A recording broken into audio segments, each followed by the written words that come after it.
From Market Street, where it all happened. Beth.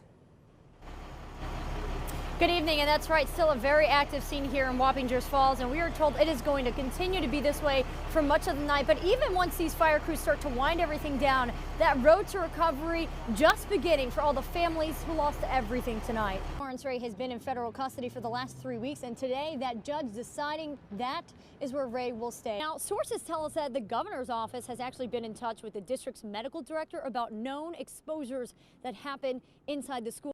As for how many doses we can expect to see, the companies are committed to vaccinating 25 million people by the end of this year. Half of them will be right here in the United States. The U.S. government advisory panel just endorsed widespread use of Pfizer's coronavirus vaccine. And News 12's Beth Cefalu has been following the story all day for us. She is outside of Pfizer's Pearl River headquarters with the latest on the vote. Beth.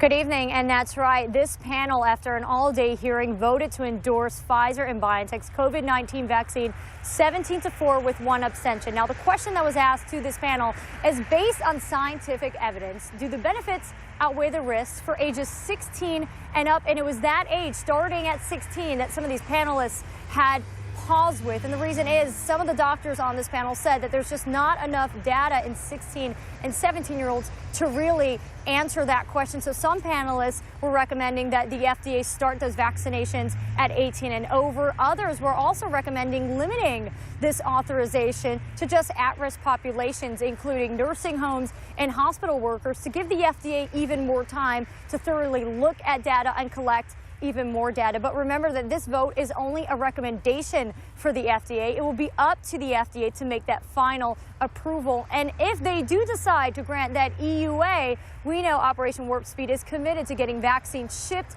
and start to be administered within 48 hours. Reporting in Pearl River, Beth Cefalu for News 12.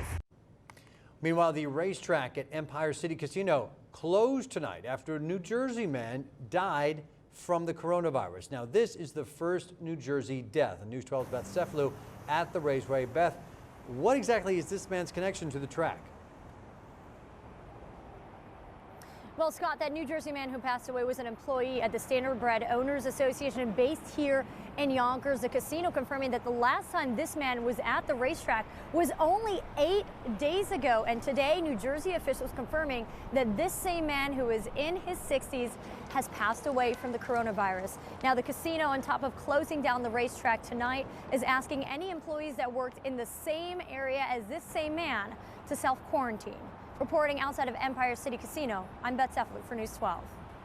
Good evening, everyone. I'm Scott McGee. And I'm Tama Ponton in for Macy Eglin. Thank you so much for joining us. We are awaiting an update from police on that apparent murder-suicide. And we do have team coverage of this tragedy for you tonight. We will take you to that press conference live as soon as it starts. But first, let's send it over to Beth Cefalu with the update. Beth.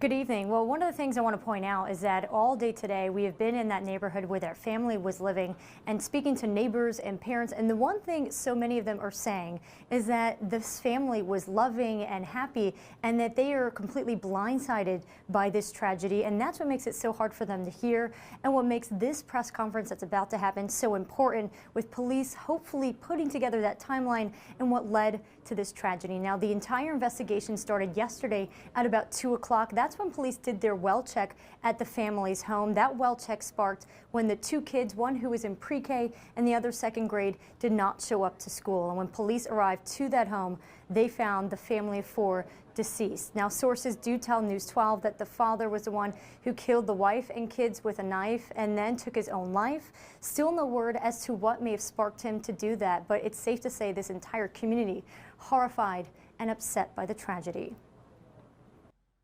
You just don't know what goes on behind closed doors. These people seem to have been such a normal, loving, happy family. And when you see that, as the neighbors will attest to, it's just shocking.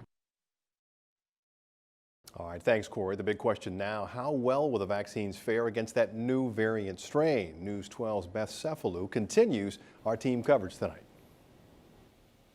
Well, Ian, with cases already surging, this highly contagious new strain is definitely a cause for concern. But the companies behind our vaccines are confident it'll still get the job done. A variant strain of the coronavirus that's 70% more contagious is now in the U.S. Pharma giants with vaccines on the ground believe their injections will still protect us. You have to consider that even though 9 amino acids are changed in this protein, 99% of the protein is not changed.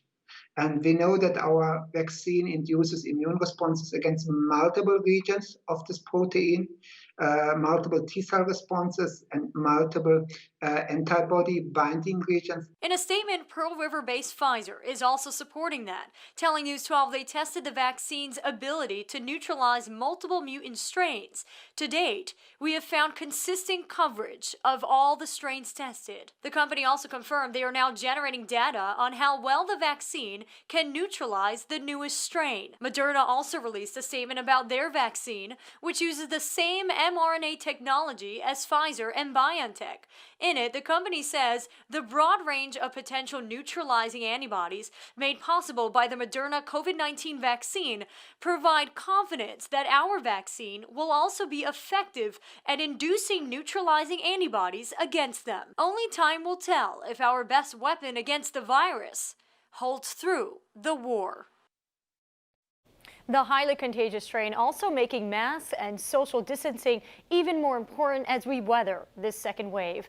In Yonkers, Beth Cefalu for News 12.